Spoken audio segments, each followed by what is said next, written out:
Stage 15 and the third consecutive day with a mountaintop finish in the Asturias region. The red jersey back on the shoulders of Simon Yates. Louis Meintjes, having recovered from yesterday's crash, also making it to the start. The mythical Lagos de Covadonga, the destination, a stage of 178.2 kilometres. The 15th stage, the end of the second phase, just ahead of the final rest day.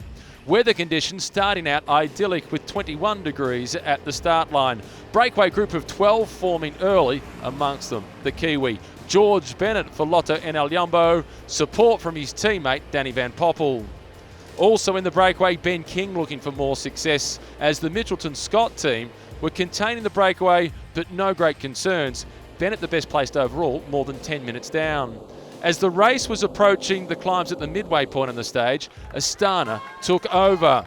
At the top of the Category 1 climb, it was Astana alongside Mitchelton Scots, as at the rear of the peloton a fall involving Alexander Genyes and Mikhail Kwiatkowski. Ivan Garcia Cortina in the breakaway yet again for Bahrain Merida. He attacked with just on 20 kilometres remaining as Omar Fraile was setting the tempo at the head of the peloton, hoping to set it up for Miguel Angel Lopez. Riders were struggling at the back as Dylan Toynes was being dropped, so too Herbert Dupont. A few of the big contenders, Tony Gallopin, Wilco Kelderman, also under pressure. Garcia Cortina was caught, offering some food to his teammate Jon Izagirre as the big favourites for the final red jersey got the battle underway. The hostilities were started by Lopez, but there was a searing attack with 6 kilometres to go by Thibaut Pinot. It was then Yates in red trying to defend his overall lead and extend it against Quintana, Valverde, Enric Mas and Lopez. Steven Kruijswijk was also battling to stick with the big favourites. Valverde was dropped but returned, so too Steven Kruijswijk, as the Frenchman was extending his advantage, Pinot leading by 18 seconds, when Miguel Angel Lopez decided it was his turn to go. Yates was then getting frustrated with Quintana and Valverde as Thibaut Pinot, mission accomplished, he won the stage to the top of Lagos de Covadonga. Lopez trying to gain time on Yates, sprinting across the line for second, but Yates closed it down for third, followed then by Valverde, Kruijswijk, Mas and Quintana. For Thibaut Pinot, his first career stage victory at the Vuelta a España. He already has 2 at the Tour de France. It was the plan from the start. I wanted to make the most of the fight between the overall leaders because I wasn't an immediate danger. So I attacked. I knew they wouldn't chase me straight away.